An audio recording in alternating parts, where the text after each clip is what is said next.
이준철 원장님, 뵙기보다는 좀 순진하세요, 그죠? 마이크 지고 울기도 잘 울고, 아이고, 나 교수직 그만뒀는데 할 일 줘서 고맙다 하고, 마음으로는 대단히 주변 사람들한테 지금은 좀 많이 변했죠. 그 대한애국당 때 그 대한애국당 왜 가자 이랬는데, 지금은 이제, 이준철 교수님이 인정을 받고 주변 사람들의 그러면, 딱 그거 잘 갔다 이 간대요. 이게 이준철 원장님 소개드리겠습니다. 네, 반갑습니다. 제가 저 정권이 주사부 정권 몰락하는 거 보고 죽기 전에는 저의 정당 정치에 대해서 회고록을 쓸 기회가 있을런지 모르겠습니다. 저는 상당히 지금 보람있게 느끼고 있습니다. 제가 자유한국당 의원들과 가까이 자유민주학회 회장을 한 1년 했는데, 아마 제가 애국당에 안 왔으면, 우리 공화당에 안 왔으면 그분들과 이런저런 세미나를 했을 겁니다. 사회자를 보면서. 근데 저는 제가 작년 2월달에 건강대학을 끝내고 저희 안양에 올 때 이런 결심을 했습니다. 학문을 이만큼 가르치면 31년 가르치던데, 학문으로 강단에서 나라를 구하는 것은 이제 끝났다. 저는 그런 결심을 했습니다. 그래서 저에게는 두 가지를 생각했어요. 하나는 굉장히 엉뚱한 생각인데, 신학교로 가가지고 목사가 되고 싶다. 신학을 공부해서. 신학 문제죠. 두 번째는 좀 더 적극적으로 학문 외에 적극적으로 더 참여를 해야 되겠다. 현실 문제에 대해서. 그런 생각을 했었는데, 저를 신학교 안 내는 사람이시니까 이 많은 신학교가 어디에 붙은지 제가 알 게 뭡니까? 결국 그런 데는 못 가고, 결국 이제 이쪽에까지 왔는데, 아마 제가 계속 자한당 국회의원들과 같이 있었으면은 아마 끝이 없는 세미나를 했을 겁니다. 끝이 없는 세미나. 저는 세미나라든가 학문으로 대한민국을 구할 시기는 이미 지났다고 보는 사람입니다. 지금 우리나라 지식인들이 왜 비극이냐? 우리나라 역사학회 완전히 작용화됐습니다. 역사학회. 저기 백준이라는 하는 것도 나라도 없는데, 저기 백준을 해가지고 상해 임시주의국가 건국이다 해가지고 국민을 속이는 그 탑이 저게 만들어지려는 게 바로 저거예요. 그 다음에 법조계 알죠? 김일성 장학생들, 60년대 말에 김영규 간첩 출신인 김영규의 소리 없는 전쟁의 그 책에 의하면 대한민국의 모든 유혈 사태는 북한이 개입이 안 된 데가 없다고 그 사람이 장언하고, 저하고 전에 대전 병원에서 폐암으로 죽었습니다. 제가 직접 가보지는 못했습니다만은, 대한민국 모든 유혈 사태는, 좋지 않은 사건 사고에는 북한이 개입됐다고 자기 자신이 장담을 한 인물입니다. 그런데 북한에 내려온 간첩들이 살아남기 위해서 무슨 짓을 했냐면은, 수도권 일대 고시원 알죠? 거기에 꽈리를 틀고, 빌딩을 짓고 고시원을 꽈리를 틀고, 스카이 데모하지 말고 법대생들 장학생으로 해가지고 키워서 사법부를 장악해라. 그래서 10명 중에 1명만 사법고시 해도 대한민국 자경화의 성공이다. 그런 이야기를 한 지가 이미 30년, 40년이 흘렀습니다. 여러분 사법부 알죠? 지금 사법부 보시지 않습니까? 박근혜 탄핵이 어떻게 이루어졌는가? 그 이야기는 나중에 합시다. 이러다가 또 3천번 빠지니까 오늘 6.25 아마 잘못하면 못 보낼지도 모르겠습니다. 제가 6.25 전쟁을 대학교에서 학생들한테도 6.25와 한미관계로 해서 강의를 했습니다만은, 그 당시에 그 학생들에게 제가 이런 이야기를 했습니다. 미국에서의 한국전쟁은 forgotten war, 잊어버린 전쟁이다. 한국전쟁과 베트남 전쟁은 잊어버린 전쟁이다. 미국인들은 그렇게 각인되었습니다. 왜 그렇겠습니까? 한국전쟁, 6.25 전쟁은 무승부 전쟁이죠. 그런데 베트남 전쟁은 철수를 했기 때문에 진전쟁이에요. 그것을 미국인들은 기억하고 싶지 않다. 그런 말이었던 것입니다. 근데 제가 학생들에게 이야기한 것은, 이 한국전쟁은 잊어버릴 수도 없고 잊혀지지도 않고, 지금 이 전쟁은 70년 동안에 어떻게 계속되고 있다는 이야기입니다. 남북한 간에 총질만 하고 있지 않지. 이 남한 내에서 보이지 않는 엄청난 사상전쟁, 체제전쟁, 역사전쟁이 벌어지고 있는 이유는 남북한의 분단의 문제에 있었던 것이고 북한의 공산주의 세력이 엄연히 존재하는 그 실체 때문입니다. 여러분, 제가 그랬지 않습니까? 전 세계에 걸쳐서 분단 국가는 평화적으로 통일을 이룩한 적이 없습니다. 예멘도 평화적으로 통일하자 해가지고 북예멘, 남예멘 해가지고 결국은 내란으로 들어가고 총질해가지고 총질하고 죽고 죽이고 해가지고 결국은 무력으로 해가지고 한쪽이 강한 세력이 약한 세력을 억압을 한 게 그거 아닙니까? 모든 분단 국가는 통일을 하게 되면은 강한 세력이 약한 세력을 잡아먹게 되어 있어요. 그래서 우리나라가 왜 위기에 왔느냐? 어떤 농객들의 이렇게 이야기를 하다 보니까 우리 애국당이, 우리 공화당이 박정희, 이승만 정강정책 사상을 개성을 정확하게 하고 있는지 잘 모르시더라고요. 자꾸 집회에서 뭐 박근혜 하니까 박근혜 정신만 자꾸 하느냐, 잘 모르시는 분이 있더라고요. 만약에 팟캐스트에 초대를 안 받았으니까 그런 말씀을 하시는 겁니다. 우리 당원뿐만이 아니라 우리 대한민국이 앞으로 저는 감히 말씀드립니다만은 살아남기 위해서는 어느 두 분? 이승만, 박정희 이 대통령의 리더십을 철저하게 학습하는 것을 저는 우리 당도 살리고 우리 나라도 살린다는 그런 확신을 가지고 이 자리에 섰던 것입니다. 오늘 6.25 전쟁을 이렇게 이야기하면서 다시 한 번 더 생각해야 하는 것이 70년 동안의 좌익들이 이 나라를 끌어뭉기기 위해서 결국은 주사파 정권까지 등장을 시켰는데 그 70여 년 동안의 좌익 세력들이 수적 열세에서 하나씩 진실을 구축하고 거짓말과 사기 탄핵이라든가 광우병이라든가 별의 별짓 기체를 동원하고 별의 별짓을 동원해가지고 오늘날의 좌익의 촛불 쿠데타지 혁명이지 촛불의 쿠데타를 일으킨 그 수법은 바로 6.25 전쟁 때에 그 공산 중공군과 북한 군대가 총질, 한쪽에는 총질, 한쪽에는 정전협정 통해서 이 사람들의 거짓말, 사기, 술책, 음모 모든 것이 대기하에 드러났다는 사실입니다. 그래서 이런 어제 지난 시간에 네트 리즈웨이 중장을 이제 하다가 말아버렸는데 이승만 대통령 애국심에 가득 찼다는 이야기를 말씀을 드렸죠.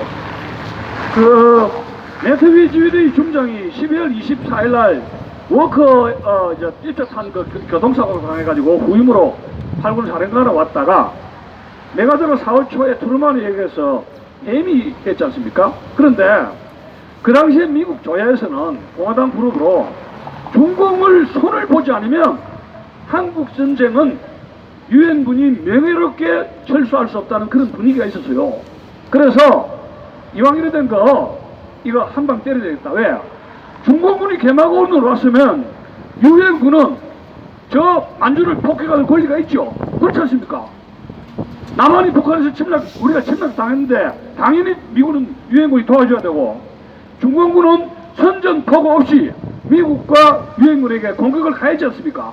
그것은 침략 도발이라면 미국의 공군기, 최소한도 공군기만이라도 만주를 폭격을 할 수가 있어야 됐습니다.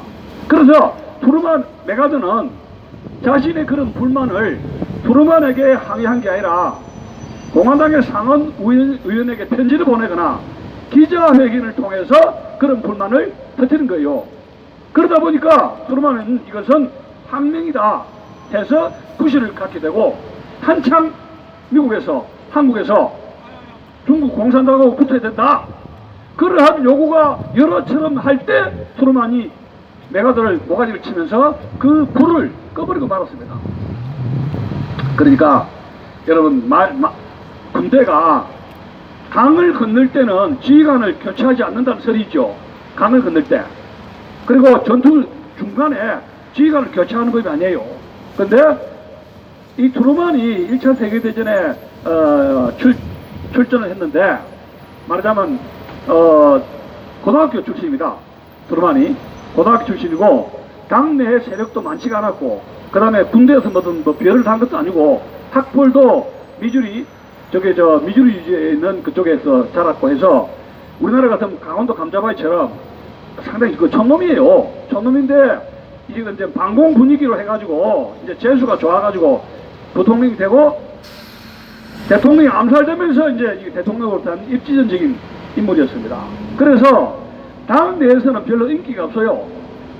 그런데 이 사람이 이런 말을 했습니다. 제2차 세계대전이 터져가지고 독일이 바바로스 작전을 히틀러가 모스크바 소련을 공격했을 때 박수를 쳤습니다. 그러면서 한 말이 이런 겁니다. 소련과 독일, 공산주의와 독일의 나치스트들은 박 터지게 싸우고 곰과 호랑이가 죽도록 싸우고 저들이 물어뜯어 죽을 때까지 싸우도록 내버려둬라. 그런 유명한 말을 했습니다.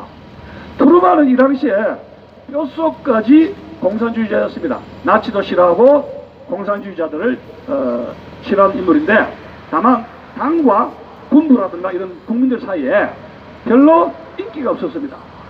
그러다가 이제 이 메가드가 계속 공화당의 대통령 후보로 해가지고 이렇게 캔디데이트 해가 이렇게 자꾸 인기가 뜨니까 막 그런 데 대한 어떤 뭐 라이벌 의식이라든가 어떤 콤플렉스라든가 그런 것이 없었다고 보기는 어렵습니다. 그 지도자가 굉장히 중요한 것이 김대중 씨가 목포상고 대학교 안 나와가지고 YS에 대한 콤플렉스가 있었지 않습니까? 그러다 보니까 우리나라 대통령 중에서 명예박사 학위를 따기 위해서 전 세계를 돌아다니는 게 DJ예요. 학벌 콤플렉스예요. 예? 경희대학교 명박을 해가지고 마지막에는 이 사람이 집착한 게 노벨 평화상이라는 거 알죠? 그걸 누가 줍니까? 그러니까 돈으로 해가지고 몇 기로 해가지고 이 노벨상 위원회가 해가지고 국정을 총해가지고 약을 쓰고 김정일에게 5억을 갖다 주고 결국 평양 가가지고 5억을 미국이 여러분 김대중을 2번 살려줬을 때 북한에 5억 달러 갖다 주면서 노벨 평화상을 타라고 그 사람을 2번 살려줬습니까? 어찌 보십니까? 여기 젊은 사람 있는데 그건 아니죠. 미국과 대한민국 국민은 김대중에게 속았어요. 우리는 지금 30년 동안에 주사파에게 속았죠. 이번에 뭐는 반일 토착 외고다 뭐다 하는데 이번엔 만약에 일본과의 경제전쟁에서 이런 그 반일 프레임에 속으면은 저는 대한민국의 미래는 없다고 봅니다. 진짜 우리 정신 바짝 차려야 됩니다. 자, 이 매튜 리츠웨이가 이제 그 당시에 드리스타였는데 4월 달에 메가더에 부임을 해가지고 유엔군 사령관이 됐는데 이 리츠웨이는 이런 겁니다. 병력을 더 이상 원치 않는다. 다만 내한테 공군과 해군 활약만 주면은 나는 중공군을 무찌르겠다. 그렇게 하고 전선에 직접 가서 태각하는 패닉이 된 이 유엔군들을 후퇴를 막았습니다. 자기가 권총을 빼가지고 그래서 이 리츠웨이가 현장의 지도력으로 해가지고 이 소위 그 유엔군의 태각을 막고 전선을 안정을 시켰습니다. 그래서 여러분 그 유명한 51년도 그 유명한 1.4후퇴라는 거 알지 않습니까? 1.4후퇴에서 서울에서 1.4후퇴 태각 그 경험한 사람 손 들어 보십시오. 저는 이야기만 들었습니다. 예, 그 두 번째 1.4후퇴로 하는데 그렇지만은 평택, 지금의 평택입니다. 평택 근방에서 후퇴가 중단이 되고 다시 반격을 하게 되는데 여기서는 리츠웨이 8군 사령관의 지도력이 대단히 역할을 했고 이 메가더 이 합참에서는 이 리츠웨이 중장을 나중에 유엔군 사령관으로 발탁을 해야 되겠다 해서 이제 전선이 연장이 되었던 것이죠. 근데 이 당시에 그 중공군을 좀 말씀드린다면은 중공군의 총 공세는 무려 7번에 서 있었습니다. 7번. 50년 10월 25일에 유엔군 격퇴 청천강에서 전투가 있었고 11월 25일 날 그 장진호 전투에서 있었고 두 차례 장진호 전투에 있었고 그 다음에 이제 12월 31일 382 이남으로 신정 공사로 해가 1.4후퇴 세 번째죠. 그 다음에 이제 51년 2월 11일 달 원주의 그 유명한 그 집행리 전투 이 집행리 전투가 굉장히 유명한 것인데 유엔군이 서울을 탈환하게 된 계기가 된 것이 그 집행리 전투였습니다. 이때 이미 유엔군 말고 중공군이 화력이 떨어지면서 보급이 길어지겠죠. 그래서 유엔군의 이 공군력을 감당을 할 수가 없었습니다. 자, 유엔군하고 북한군하고 여러분 이제 내려오는데 물론 그 집차라든가 이런 게 있습니다만은 그런 집차 같은 것이 열차, 집차, 유엔군이 그 철도를 폭격하죠. 집차도 폭격하죠. 낮에는 병력을 이동시킬 수가 없습니다. 자, 그러면 야밤에 뭔가 떡이라든가 보급이라든가 뭘 이동을 시켜야 되는데 이 중공군은 뭘 가지고 이동하겠습니까? 그 옛날에 이 옆에 지고 있는 게 뭡니까? 지게라는 거 알죠? 야밤에 지게를 지고 이동을 하게 됩니다. 자, 그러나 유엔군의 진격을 막을 수가 없었습니다. 우리가 그 중공군이 그 내려올 때 그 유명한 것이 그 국제시장에서 영화에 쓰던 그 흥남 철수작전 아닙니까? 근데 그때에 14,000명의 인명을 탈출시킨 게 메드로스 그 빅토리아인데 이건 뭐 군함이 아니고 이런 그 화물선이라고 이렇게 이야기도 하고 있습니다만은 메르데스 빅토리아 14,000명을 탈출시켰는데 문재인의 운명을 보면은 재미난 말이 나오고 있어요. 흥남 철수 작전에서 아버지가 LSD를 탈출했다고 이래 이야기합니다. 그리고 문재인 자기 아버지는 절대 공산당원이 아니었다. 여러분, 함흥시에서 농업개장을 하면은 완장 차면은 공산당원이 아니면 그 농업개장을 하기가 굉장히 어려워요. 그런데 그 글에는 아니라 그럽니다. 우리가 한번 물어볼 수가 있죠. 제 양반 감옥소에 갔을 때, 법원에서 갔을 때 누가 서석호 변호사님이 당신 아버지가 공산당이 아니라는데 증거 있느냐? 지금 우리가 서면으로 물어도 됩니다. 아버지가 공산당이었냐 아니었냐? 지금 그의 어머니가 저 영도다리 밑에 나이가 90이 넘었는데 살고 있어요. 언론이 거기 가서 여러분 유튜브 방송 한번 가보십시오. 영도다리 밑에 엄마한테 똑똑똑똑 두드려가지고 남편이 이건 농업 개정이라 그랬는데 공산당원이었냐 아니었냐 그거 물어보면 돼요. 그죠? 언론 왜 안 갑니까? 언론의 직무유기예요. 다 드러나게 돼 있어요. 근데 제가 그 이야기를 한 이유는 LSD라는 것이 수륙, 양륙, 해변가에서 이렇게 상륙하는 그런 조그만 보트거든요. 그 한 10명, 20명 이상 못 타요. 그리고 파도가 뛰는 동해안에서 연안도로 멀리 못 나갑니다. 작전하기에 30분, 1시간, 30분 이상으로 노르망디 상륙작전에서 해변가에서 LSD를 떼어가지고 노르망디 그쪽으로 상륙시키는 게 조그만 상륙전인데 함흥에서 원산 내가지고 그 동해안에 겨울에 부산이라든가 거제도로 그런 10명, 20명 하는 그 보트를 타고 함장이 그런 걸 지시할 수도 없어요, 이게. 제가 이 군사령관들한테 LSD가 이거 원한 앞바다에 이거 띄울 수 있냐 그러니까 잘 모르겠다 그러더라고. 이거 아마 그 문재인의 운명에 보면은 그러면 자기 아버지가 좋습니다. 자기 아버지가 LSD를 타고 왔다 칩시다.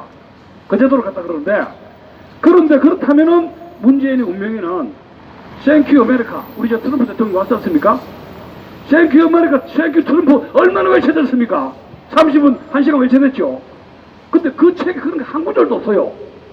미군 고맙다는 말 한마디도 없고 바로 그 다음 챕터에 어떤 말이 나오냐면 이영의 전환시대의 논리를 읽었는데 베트남에서 미군이 철수하고 미군이 패배한데 희열을 느낀다 하는 게 이영이가 나와 있거든. 이영의 전환시대의 논리 책에 나오는데 그걸 보고 문재인은 기쁨을 느꼈다는 거예요.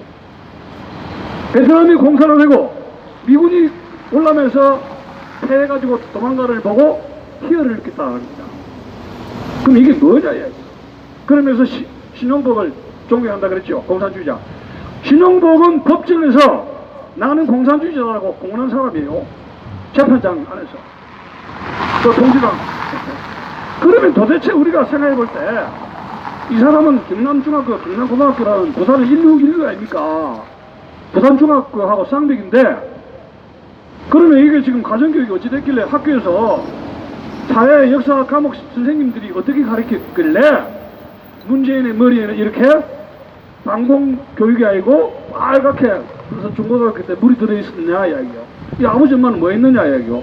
그래서 제가 언론한테 영도다리 밑에 가서 엄마하고 인터뷰하면 모든 게 다 나온다 이런 이야기입니다. 예? 그만큼 이 언론이 모든 것이 언론이 이 나라를 이런 망치는데 무슨 방패막이를 한대. 방패막이. 촛불 여러분 박근혜 대통령이 일주일에 언론에 융단 폭격으로 넘어진 거 알지 않습니까? 언론이 무서운 거 이게. 자, 그래서 그 당시에 이 국제시장을 노래했던 흥남 철수 작전을 노래했던 것이 그게 그 유명한 굿세어러 금수로 아닙니까? 제가 뭐 이 노래 다 부르지는 못하겠습니다만은 눈보라가 휘날리는 바람찬 흥남 부두에 녹을 놓아 불러왔다 자다를 봤다 금수나 어디로 가고 길을 잃고 헤매었더냐 피눈물을 흘리면서 일사이후 나 홀로 왔다. 여기 일사라는 것은 일사후퇴를 이야기하는 것이죠. 일사후퇴. 그래서 어떤 조선일보 논설위원은 이 흥남철수작전 국제시장이라는 데 보고 칼럼을 쓰면서 우리 대한민국 모두는 굿세어러 험순하다 이런 칼럼을 쓴 적이 있었습니다. 그 의미는 뭐냐면 우리 모두는 굿세어러 험순하다라는 것은 6.25를 잊지 말고 공산주의를 잊지 말자 바로 그 뜻이에요. 그런데 우리의 모든 자손들은 우리의 위기는 북한의 공산주의 6.25를 잊었기 때문에 우리는 오늘 이런 길바닥에서 바로 이 길바닥에 있는 것은 6.25를 잊고 공산주의를 잊었기 때문이다. 저는 그런 생각을 하게 되는 것입니다. 종공군이 공세가 5번째는 51년도 4월 22일부터 30일 동안인데 무려 일주일간에 걸쳐서 그 유명한 중계공세입니다. 가장 대규모로 벌어졌던 것이고 무려 중공군의 51개 사단이 동원이 되어서 서부전선에서 총공격을 했던 것이고 그러나 결국은 실패를 했고 또 6번째 5월 16일부터 20일 사이에 이것은 동부전선에서 대규모로 공격을 했으나 역시 유엔군의 포격에 의해서 물러갔고 마지막에 이제 휴전을 앞두고 이제 53년 7월 달에 이제 국군에 대해서 금성지구에 총공세를 펴게 되는데 이런 거죠. 점점 중공군 공세는 서부전선보다도 동부전선에 공격을 하게 됩니다. 왜? 서부전선에는 유엔군이 있는데 유엔군은 하루라도 빨리 집으로 가려고 그러죠. 집으로 가려고 해서 싸우려 하지 않습니다.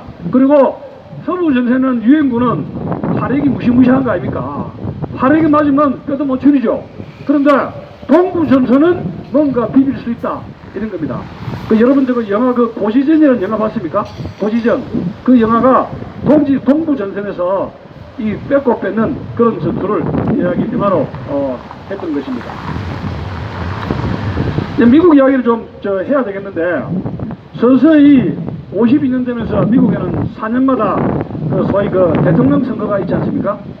미국에는 일단 대통령 선거가 불이 붙기 시작하면 모든 외교 정책은 리일렉션, 재선의 코드를 맞추게 됩니다. 지금 여러분 트럼프 대통령 지금 우리 판문점에서 만나가지고 뷰티풀 레터니 뭔 일에 하다가 이제 김정은을 갖고 노는데 이방카가 아버지의 스케줄을 관리를 해요. 그래가지고 아마 이방카 쪽으로 우리 보수 우익 쪽에서 이렇게 가는 아마 커뮤니케이션 이 구멍이 지금 뚫는다고 바쁜가 봐요. 어쨌든 간에 두더지 구멍이든지 뭔가 뚫어야 될 거 아닙니까? 그죠? 그러니까 이 공무선으로 구멍을 뚫든지 아니면 백악관 밑에 터널로 해가지고 땅굴을 파가지고 이방카 쪽으로 뚫든지 그러면 이제 대통령한테 이 편지 좀 전해주시오. 어쨌든 간에 우리는 죽기 살기로 뭔가를 뚫어야 됩니다. 공무선을 뚫거나 이방카 밑에 침대 밑을 뚫거나. 그런데 미국에서도 이 6.25 전쟁 당시에 선거를 해야 된단 말이에요. 선거를 해야 되는데 트루만은 이미 안 된다. 메가더를 굉장히 불명예하게 야비하게 잔인하게 군대가 여러분 군인들이 뭘 먹고 삽니까? 명예를 먹고 살지 않습니까? 그죠? 아주 비열하게 잘라버렸단 말이야. 그래서 트루먼은 그로부터 끝난 거예요. 그러면 공화당이 이제 집권할 유일한 찬스인데 무려 프랭클린 델라웨어 루즈벨트 뉴딜부터 1929년 대공황 이후부터 2차 대전 한국전쟁까지 무려 민주당이 10년, 20년 정말에 독점을 해버렸습니다.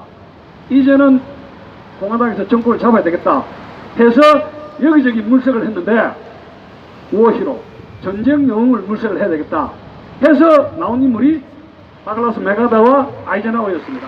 그런데 거기에 있는 선거 책략가들이, 공화당 선거 책략가들이 맥아더와 아이젠하워를 이렇게 저울질해가 비교를 해보니까 맥아더는 대중성이 떨어지는 거예요. 대중성. 제가 그래서 여기서 아까 참 우리 조 대표님 말씀 좋게 하셨는데 국민과 더불어, 우리 국민과 더불어요. 그걸로 끝이에요. 저거 더불어 공산당인지 뭔지 하는 거는 더불어 김정은과 우리 이렇게 얘기합시다. 앞으로 표를 딱 할 때 우리 공화당은 더불어 국민과 더불어, 그다음에 뭐 더불어 민주당은 더불어 공산당과 김정은 공산당과 이 표지만 붙이면요 내년 선거 끝납니다. 무슨 말인지 알겠죠? 그리고 사실이 그렇지 않습니까? 사실이 그래요. 우리는 문재인과 주사법만 공격할 게 아니라 더불어민주당은 너희들 빨갱이들 이거 키한 게 아니냐, 책임지라. 그래 할 수 있죠? 그거 완전 고립시킬 수 있는 겁니다. 표 하나로. 네? 왜 그렇게 고립 못 시킵니까? 그래서 아이젠하워 맥아더는 필리핀에 30년대에 맥아더의 헤드쿼터 총사령부가 있을 때 아이젠하워가 중령 시절인가 소령 시절에 맥아더의 그 참모부에서 일을 했습니다. 아마 맥아더 밑에 계속 부관 참모 역할을 했으면은 이 사람이 전쟁 영웅이 못됐을 겁니다. 그래서 맥아더 밑에서 별로 큰 장수가 없어요. 이 장군이 중요한 게 뭐예요? 자기도 커야 되지만 밑에 사람들 잘 지휘관들을 키워야 되죠. 맥아더는 자기 자신은 엄청 오성장으로 컸는데 밑에 뭐요? 밑에 참모들을 이렇게 키우질 못했어 많이. 물론 자기는 잘났죠. 정치 지도자든지 군 지도자들은 밑에 사람들을 좀 키울 줄 알아야 돼요. 그래서 이 아이젠하워와 맥아더의 나이는 10살 차이입니다. 맥아더는 일방적으로 지시형이란 말이에요. 그런데 아이젠하워는 능글능글하는데 일단 말을 작게 합니다. 하면서 이 참모들의 마음을 일단 편하게 합니다. 그리고 친화력이 좋아요. 패튼 장군이 그 시칠리아 전투에 가가지고 병사가 겁이 나가지고 전투를 하니까 너 이 새끼 일로 해가지고 너 인마 군대가 이렇게 하면 내가 약간 기셔덕이 됐는데 그것이 언론에 보도되고 해가지고 그걸로 해가지고 옷을 벗을 뻔했습니다. 패튼 장군이 런던에 갔는데 아이젠하워가 이걸 잘라버리려 하다가 이 전투력이 있지 않습니까? 그래서 44년 노르망디 상륙작전 이후에 발지 전투를 해가지고 굉장히 연합군이 어려울 때 아이젠하워는 패튼을 부릅니다. 마치 이거는 백선엽 장군이 6.25가 터지면서 소령입니까? 박정희 소령을 불러가지고 당신 일로 오라 해가지고 옆에 앉아라 한 거 아닙니까? 백선엽 장군. 그래서 아이젠하워가 패튼 장군에게 그거 가가지고 탱크 부대를 지휘라 해가지고 군단 병력을 줍니다. 패튼이 거기에서 대공을 세우면서 히틀러의 발치 전투를 종식시키게 됐던 것이죠. 이 사람의 아이젠하워가 부하들이 마음이 편합니다. 아이젠하워 밑에 가면은 친화력이기 때문에 말을 적게 하죠. 그 다음에 자기 이 역할 분담을 착착착 이렇게 하는 이 부하들이 많이 딴다 이야기예요. 그래서 이 사람이 나토 총사령관하고 여기는 여러분 알다시피 콜롬비아 대학의 총장까지 했습니다. 인덕이 있는 거죠. 그러다가 이제 그 공화당에서 아이젠하워라는 인물을 발견한 겁니다. 전쟁 영웅인데 이 사람을 대통령 후보로 하면 확실하게 정권을 장악하겠다. 그런 판단을 했던 것입니다. 그래서 결국은 대학 총장, 그러니까 이 사람이 선거 공약으로 이런 겁니다. 간단한 겁니다. 한국전쟁 끝내겠다. 뭐 구질구질하게 말할 필요 없습니다.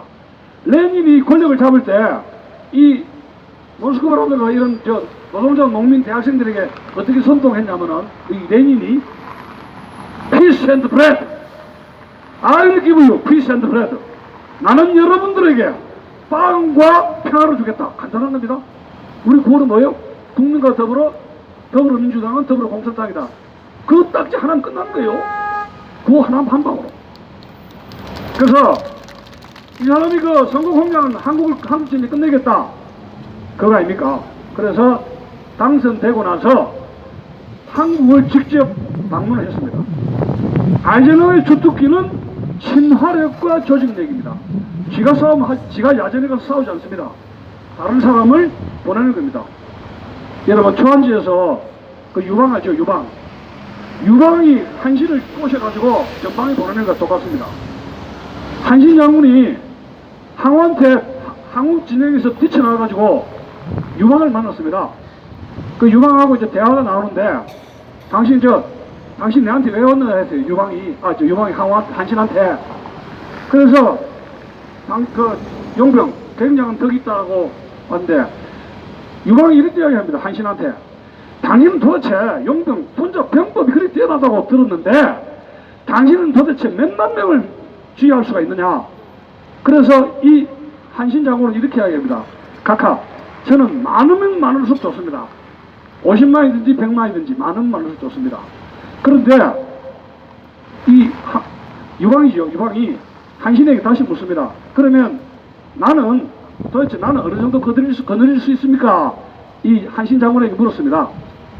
이 사람이 건달이고 깡패요. 현덕이라는 사람이 젊을 때 건달이고 완전 건달입니다. 근데 주특기는 건달들한테 술 사주는 게 주특기예요.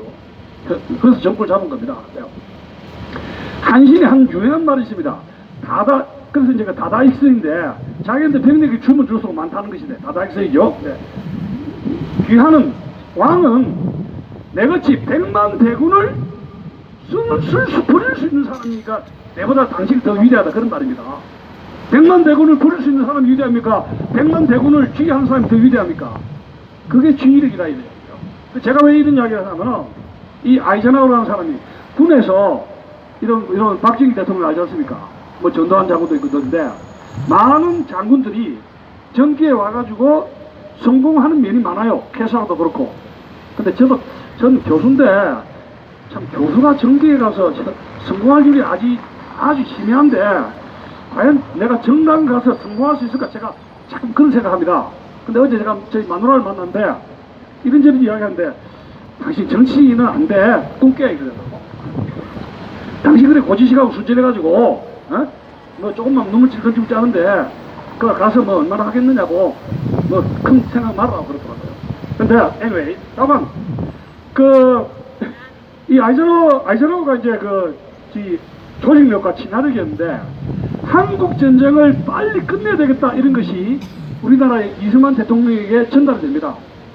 자, 트럼프 대통령이 판문점을 만났을 때, 김정은을 갖고 놀면서 이렇게 뛰어가지고 뭐라 했냐면은, 이거 뭐 이 회담 뭐 빨리 안 끝납니다. 서서히 이제 130km 되는 김정은 대지를 갖고 놀겠다는 거 아닙니까?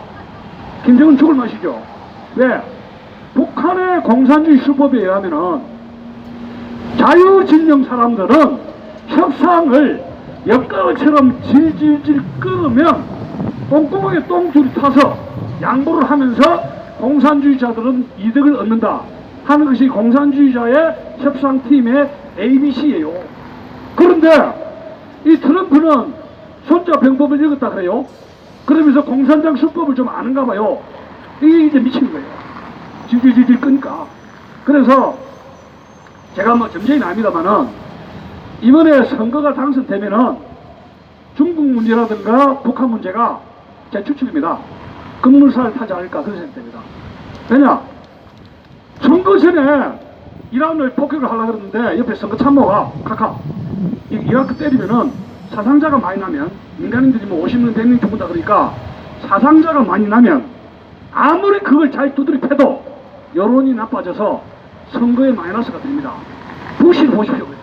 부시가 이라크 전쟁했습니다마는 4년 해가지고 클린턴한테 뭐가 있습니까? 이 바보야, 문제는 경제야 해가지고 그거 하나 들고 와가지고 뒤집어졌지 않습니까? 그래서 그래? 그럼 어떻게 되느냐? 이리저리 질질 끌어라 이야기. 질질. 그래서 그 책략대로 하게 된 겁니다.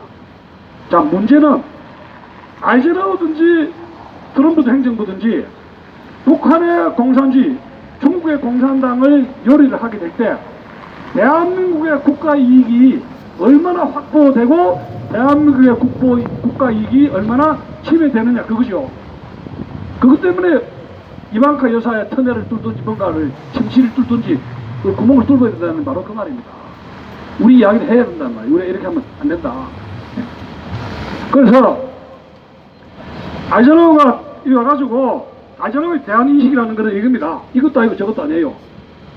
산업발선으로 북진하는 것도 안 된다. 통일, 자유민주 통일 어림도 없어. 어림도 없어요. 미군들이 죽는데 대한민국 사람들이 미군의 목숨값 내놓을 수 있습니까? 못 내놓잖아요. 그러면 남침, 북한, 남한의 공산화 그것도 안 된다 이것들. 올라가는 것도 안 되고 내려오는 것도 안 된다.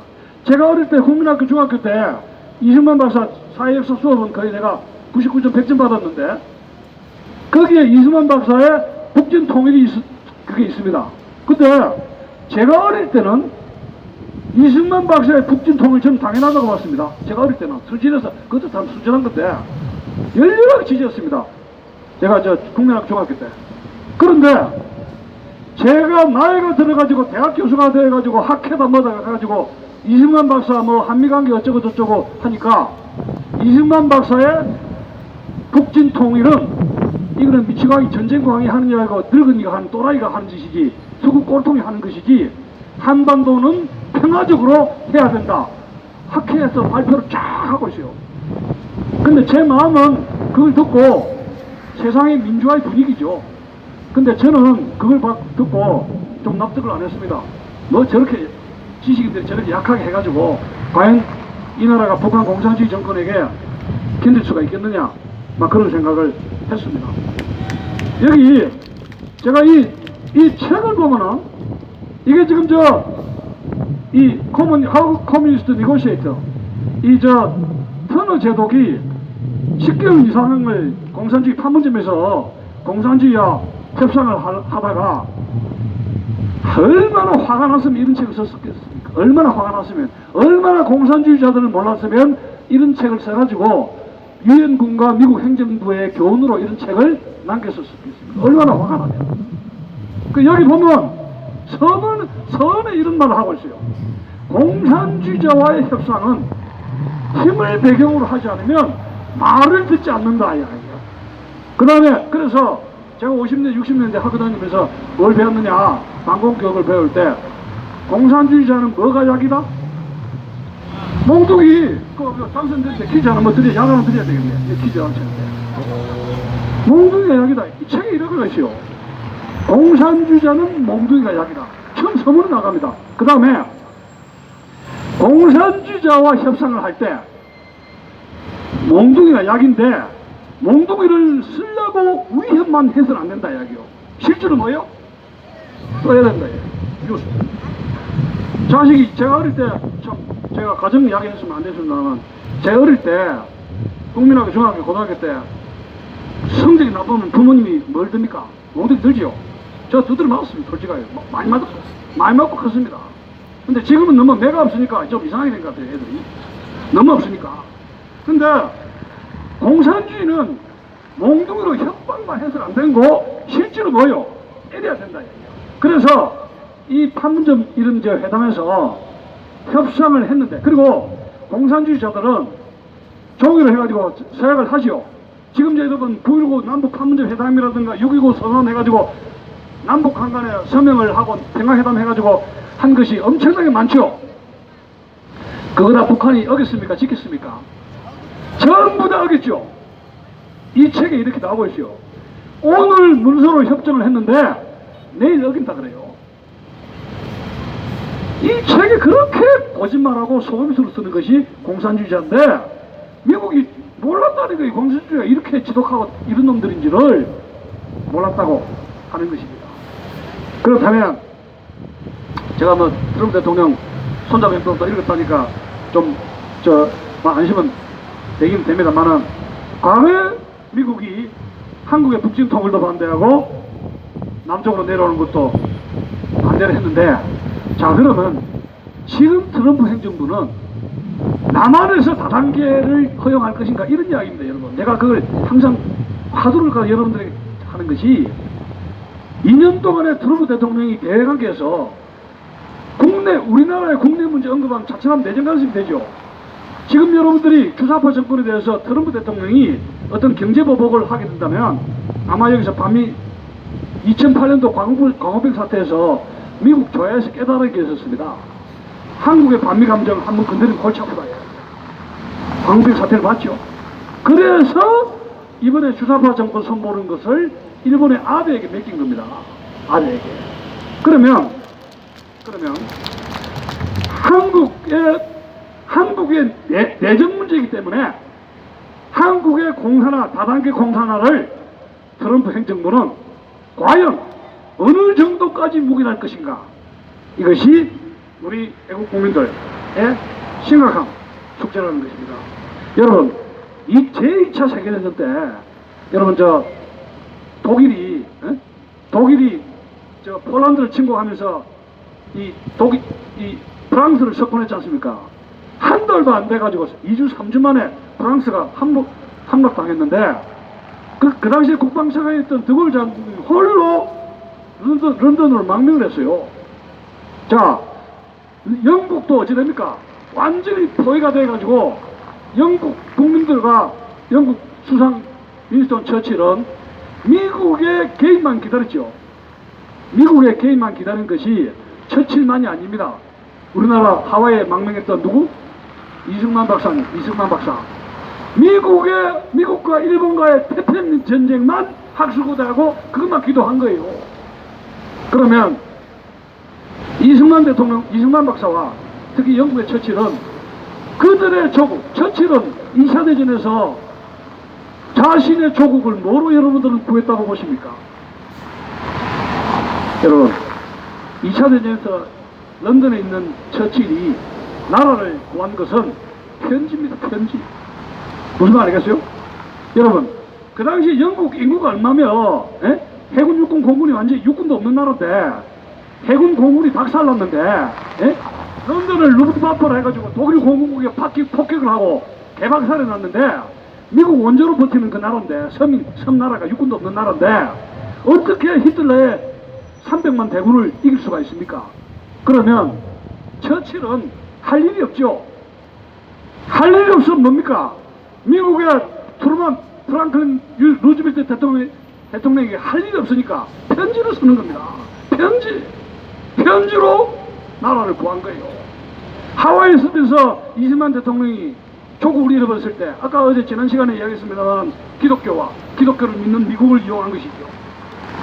그것이 히트친 것인데, 이승만 대통령이 영어 하지 않습니까? 그 프란체스카 여사, 독일 여자지만 영어를 잘하잖아요.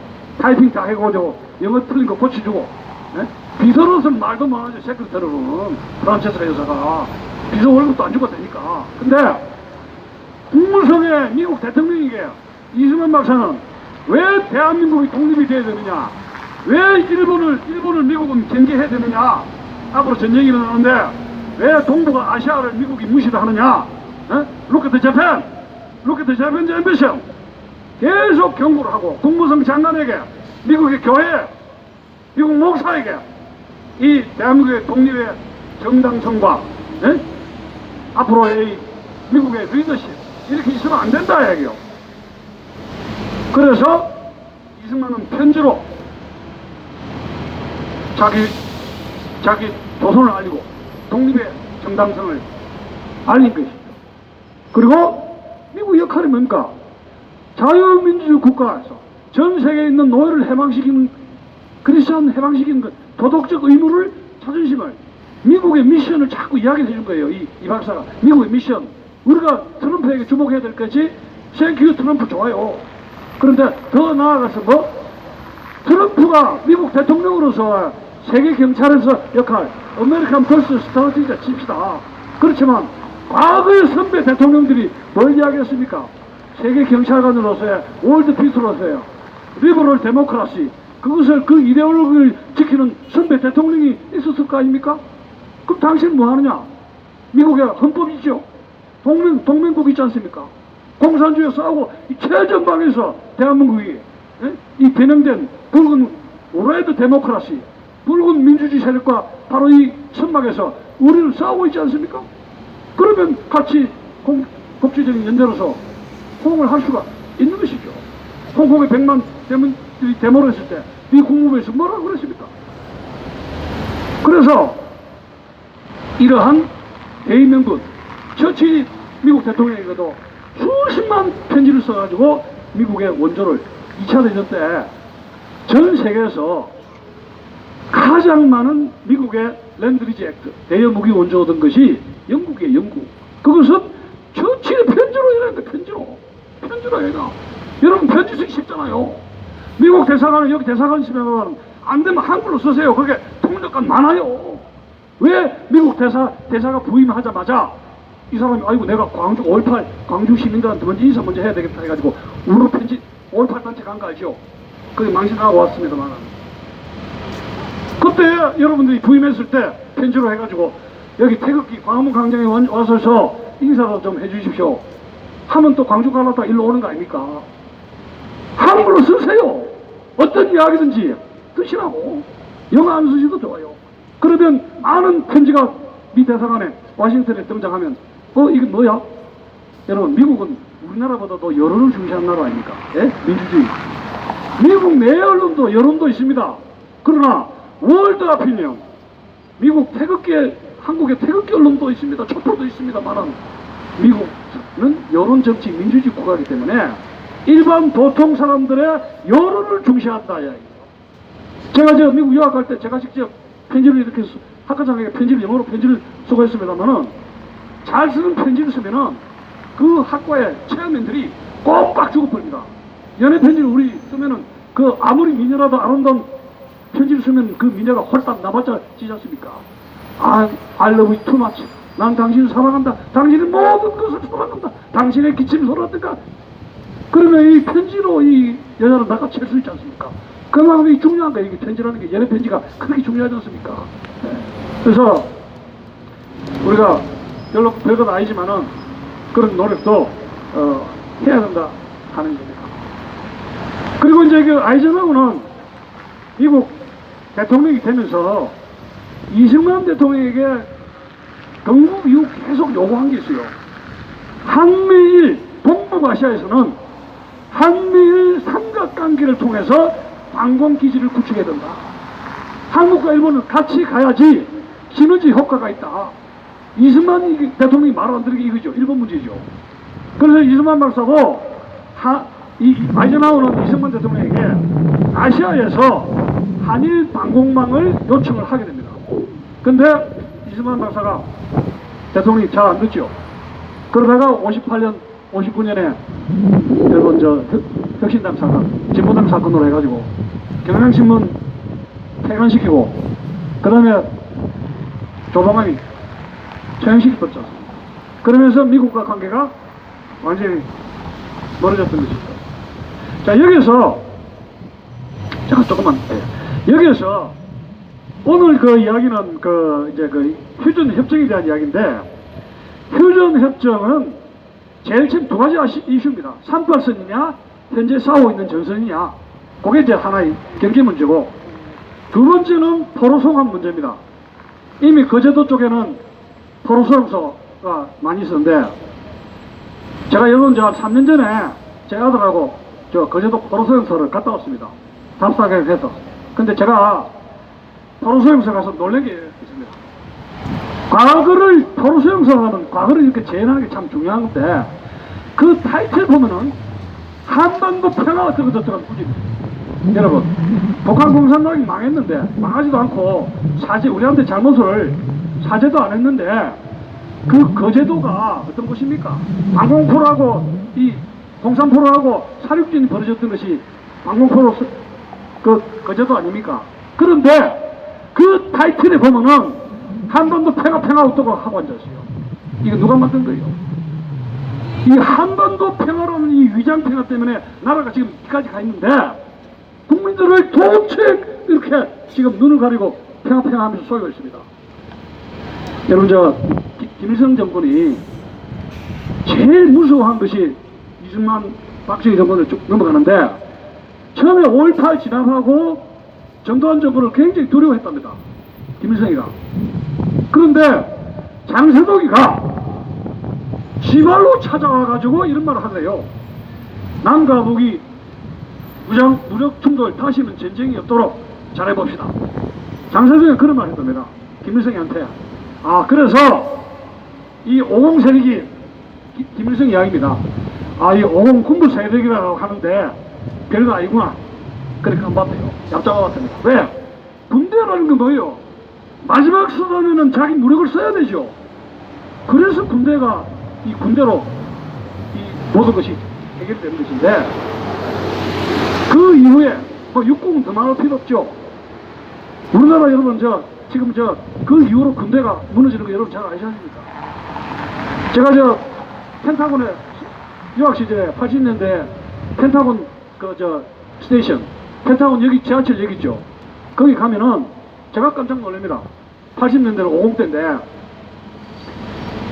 지하철에 가면 소령 중령 대령 소령 중령급들이 지하철 전철역에서 서서 타는 걸 목격할 수가 있어요. 지하철 기차에서 군복을 입고.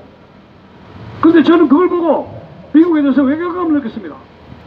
그 옆에 군인들뿐만이 아니라 펜타곤 시티든 국방부가 있는 게 펜타곤 시티 아닙니까? 펜타곤 역인데 많은 소령 중령 대령급들이 장군 아니에요. 그 전철 지하철에서 군복을 입으면서 아주 늠름하게 앉아서 이러지 한 모습을 바라보았습니다. 그래서 미국 건국이 미국의 군대가 건국을 한 거 아닙니까? 아메리카에. 그죠? 로마도 마찬가지입니다. 근데 대한민국은 1948년 8월 15일 날 독립운동가들이 연합국에 받아가지고 유엔을 승인 받아가지고 유엔의 승인을 받아가지고 외교적으로 건국을 했죠.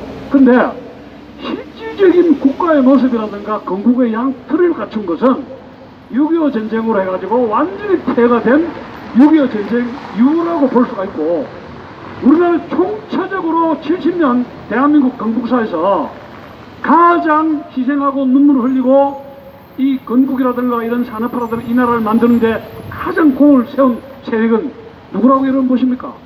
국군이에요. 국군이랍니다. 그런데 그 위대한 군대의 모습은 지금 어디 가고 아무도 없습니다.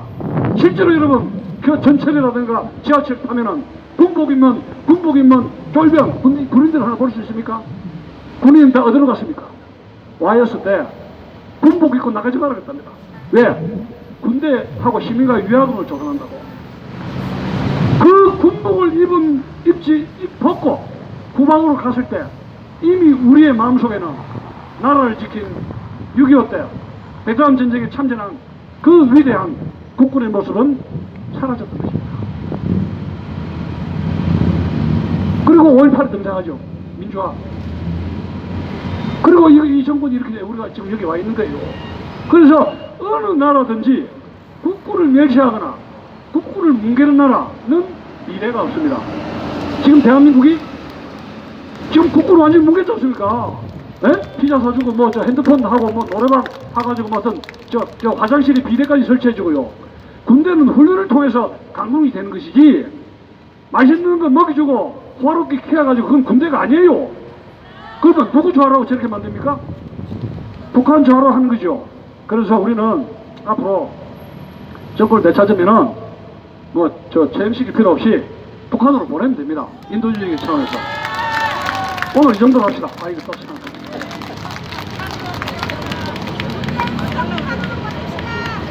질문 좀 하겠습니다. 이제 휴전 전화로 또 말합니다.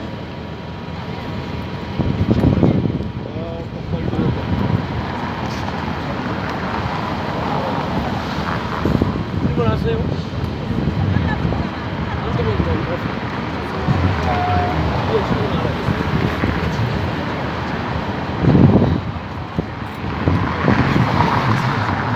빨리 집에 가시려고 질문 안 하세요?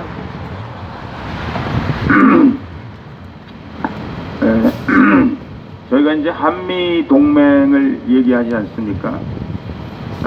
한미동맹을 얘기하는데 마치 우리가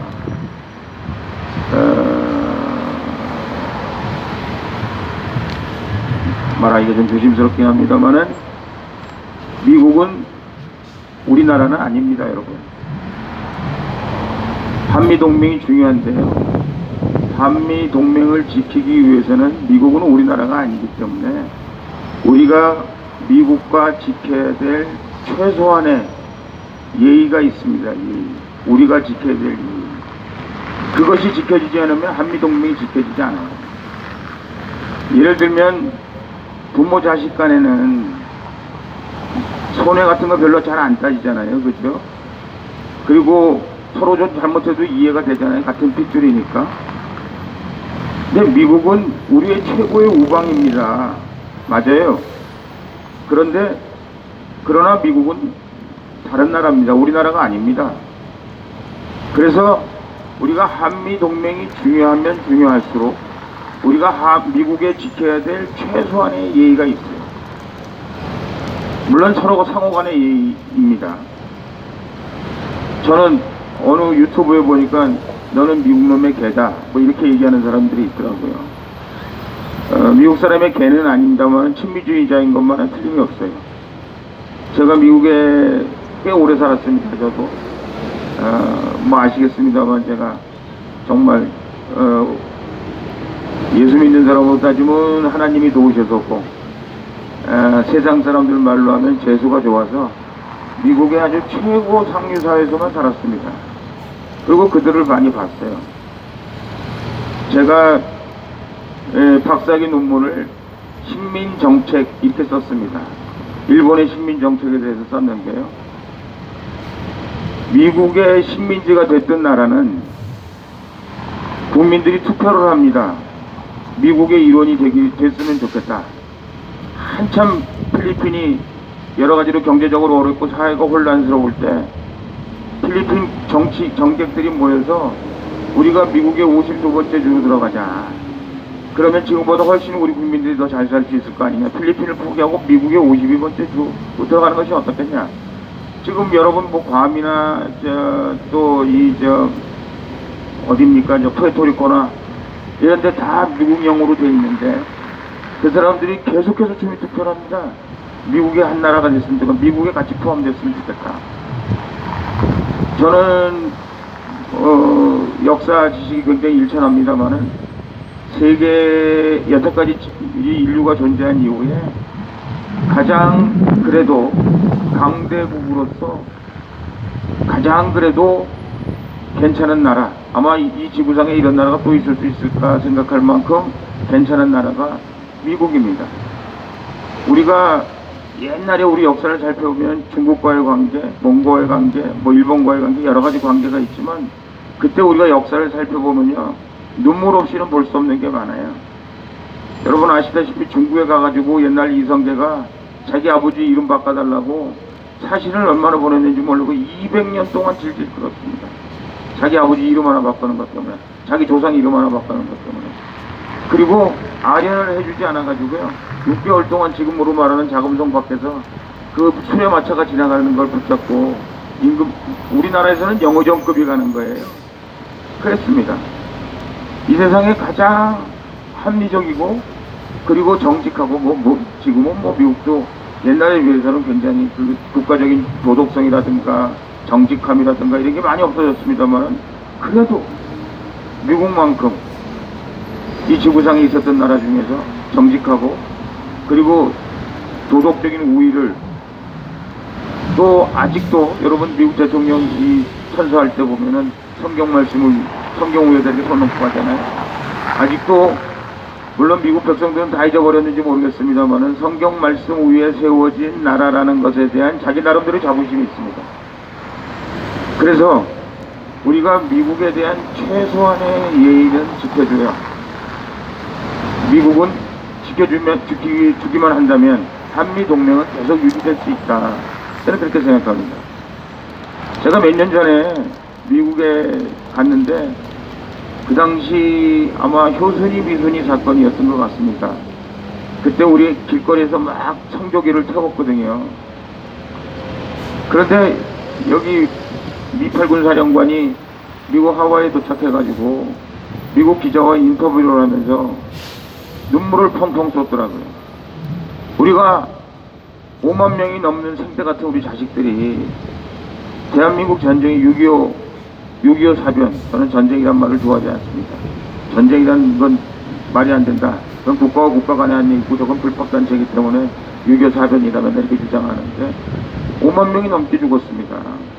그렇게 해서 지켜준 나라인데 이 대한민국이 어떻게 성조기로 불태울 수 있느냐. 그때 제가 보기엔 나라 전체가, 미국 전체가 확 돌아가는 줄 알았어요. 그 반한 감정 때문에 나라가 돌아가는 줄 알았어요.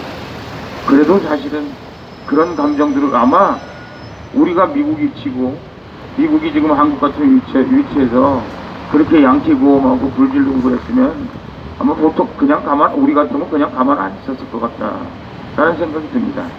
그래도 미국 사람들이 자기들이 세계 경찰 국가로서의 최소한도의 책임감, 그리고 자기들이 지켜야 될 세계 질서를 지키기 위해서 자기들이 참아야 될, 감내해야 될 자기들 나름대로의 의무감, 책임감, 이런 것 때문에 우리 한국을 절대 잘 포기하지는 않을 것이다 라는 생각을 하고는 있습니다만은, 그렇다고 해서 우리가 미국을 그렇게 대충 이렇게 아무렇게나 여기서 미 대사관 앞에서 반미국을 외치고 저 사람들이 어떻게 해서 자기가 지금 밥 먹게 돼 있는지, 대한민국이 오늘날 어떻게 해서 대한민국이 돼 있는지도 모르면서 그렇게 예의가 없어서는 안 된다. 최소한도 우리가 예의는 지켜야 된다. 저는 그렇게 생각하는 사람 중에 한 사람이고요. 맞는지 틀린지 모르겠습니다만은 저는 맞는다고 확신합니다. 아까 우리 유천 교수님께서 그 말씀을 하셨어요. 미국이 한국 전쟁과 미국엔 워밖에 없으니까 코리안 워와 베트남 워가 있는데요. 베트남 워는 입에다 담기를 싫어합니다. 왜냐하면 자기네들이 진 전쟁이거든요.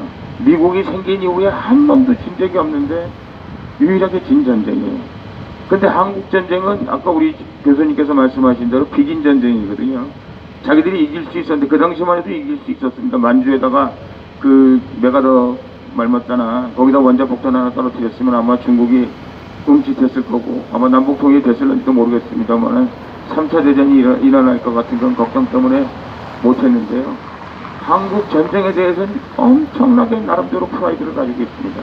여러분들 미국 영화 이렇게 가끔 가다 보면은 그 정의의, 요즘은 뭐 이제 한국 전쟁, 한국 6.25 사변이 하도 오래 얘기라 영화에 잘 등장 안 합니다만은 제가 한참 젊었을 때만 해도 정의의 사도는 꼭 나는 한국 전쟁에 참여했던 베테랑이다 이렇게 얘기하는 걸 여러분들이 아마 TV에서 많이 보셨을는지, TV나 영화에서 많이 보셨을는지 모릅니다. 한국 전쟁에 대해서는 엄청난 자부심을 가지고 있습니다. 왜 한국 6.25 사변에 대해서 자부심을 가지고 있냐? 사실 미국이 자유민주주의를 도와서 오늘날 같이 대한민국이 발전한, 정말 그 60몇 년, 70몇 년 만에 대한민국이 정말 이 쓰레기통에서 장미가 피겠느냐 그랬던 나라에서 장미가 피어서 세계의 정말 많은 나라들에게 이렇게 열심히 일하면 대한민국 같은 나라가 될 수 있다 라고 미국이 자랑스럽게 우리가 도와서 이렇게 어려운 나라에서 오늘날 대한민국을 만들었다고 미국이 항상 어디 가도 자랑스럽게 얘기합니다. 미국 사람들이 한국의 예를 많이 들어요. 세계 가면 야 니네들 한국이 옛날에 아프리카 같은 데 가면 니네들 한국보다 훨씬 잘 살았잖아. 그런데 오늘날 한국은 왜 이렇게 됐느냐. 물론 우리가 그것도 사실입니다. 미국이 대한민국 국방을 잘 책임져줬기 때문에 우리가 중국이나 지금 북한이 있었음에도 불구하고 우리가 국방비를 어마어마하게 쓰고 있지만 그럼에도 불구하고 국방비를 덜 쓰게 된 가장 큰 이유 중에 하나가 미국이에요. 우리가 매년 지금 미국에서 지금 자기네들 여기 주한 미군에 사용하는 비용을 올려달라고 계속 그러는데 일본하고 우리하고 다른 점은요. 일본은 매년 우리가 얼마 올려줄까 이렇게 얘기하고 있어요. 우리는 맨날 올려주는 거에 대해서 막 국민적인 그 감정을 뭐 올려주는 거 제가 찬성하는 건 아닙니다. 그리고 어떻게 보면은 미국도 사실은 좀 너무한데 이런 생각이 들 때도 있을런지 모르겠습니다만 기본적인 자세가 이렇게 다르다는 거죠. 일본은 매년 아베가 미국에 달려가면 매년 뭘 도와드릴까요? 우리가 국방비를 얼마나 올려드릴까요? 우리는 얼마를 깎을까요? 현장 국방비는 왜 우리끼리 이렇게 부담이 많은가? 사실은 우리가 더 많은 혜택을 많이 받고 있고 오늘날 대한민국이 되는 데 있어서는 미국이 대한민국 국방을 담당했다는 아주 결정적인 사실이 있었음에도 불구하고 이 적발들이나 이 미국을 싫어하는 사람들이 그런 감정을 이용해가지고 마치 자꾸 우리 국민들 사이에 그 미국을 싫어하는 감정을 만들려고 노력하는데 이건 굉장히 잘못된 것이다. 저는 그렇게 생각합니다. 어찌되었든 그래서 오늘날 대한민국이 이렇게 됐기 때문에 세계 돌아다니면서 한국에 대한 그런 아주 자부심이 있습니다. 오늘날 한국을 만든 거는 미국이 이렇게 만든 거다. 그래서 그 사람들이 의회에서나 이런 데서 연설할 때 그런 얘기를 해요. 자, 한국을 가봐라. 니들이 그렇게 땀 흘려서 그 당시에 왜 이렇게 많은 사람들이 가서 저기 죽어야 되냐, 젊은이가 죽어야 되느냐, 우리가 세계 평화 경찰 국가를 하기 위해서 왜 이렇게 국방비를 많이 쓰느냐. 그런데 오늘날 대한민국이 있지 않냐. 그렇게 해서 오늘 대한민국이 됐는데 오늘 또 힘든 저 나라도 우리가 지금 열심히 도와주면 앞으로 몇 10년 후에 대한민국처럼 돼서 우리한테 당신들 때문에 오늘날 우리나라가 이렇게 잘 됐습니다 얘기하는 그 사태가 올 것이다. 이 상원의원이나 정치인들이 국회에서나 또 여러 가지 그 정치 활동하는 데서 그렇게 연설하는 거 여러분들이 많이 보고 있을 겁니다. 오바마는 뭐 미국 내에서는 그 사회주의자라고 뭐 또 뭐 이런저런 얘기가 많습니다만 오바마는 입만 열면 대한민국 교육에 대해서 얘기했잖아요. 그런데 대한민국 교육이 우수한 교육이다. 근데 우리가 그것까지만 얘기하지 오바마가 그 전에 얘기한 건 얘기를 안 해요. 우리가 옛날에 우수한 교육이었는데 그 교육을 받은 대한민국은 그 우수한 교육을 토대로 해서 오늘 대한민국이 위대한 교육을 만들어냈고 우리 미국은 한국에 전해줬음에도 불구하고 우리 교육은 이렇게 다 망가졌다.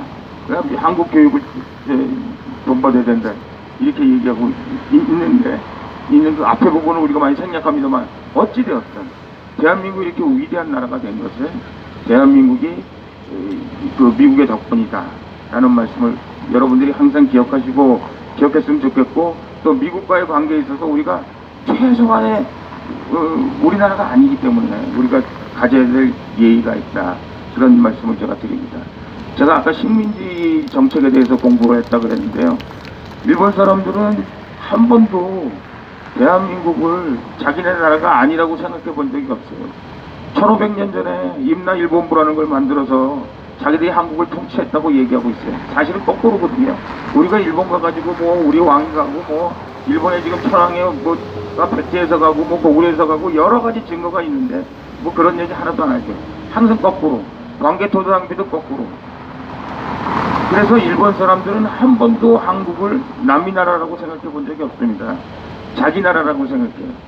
여기에 제가 여러분들에게 또 저놈이 친일파다 이렇게 얘기할 것 같은 그런 위험이 있음에도 불구하고 제가 말씀을 드리겠습니다. 일본 사람들이 정말 지독했죠. 일제시대 때 정말 지독했습니다.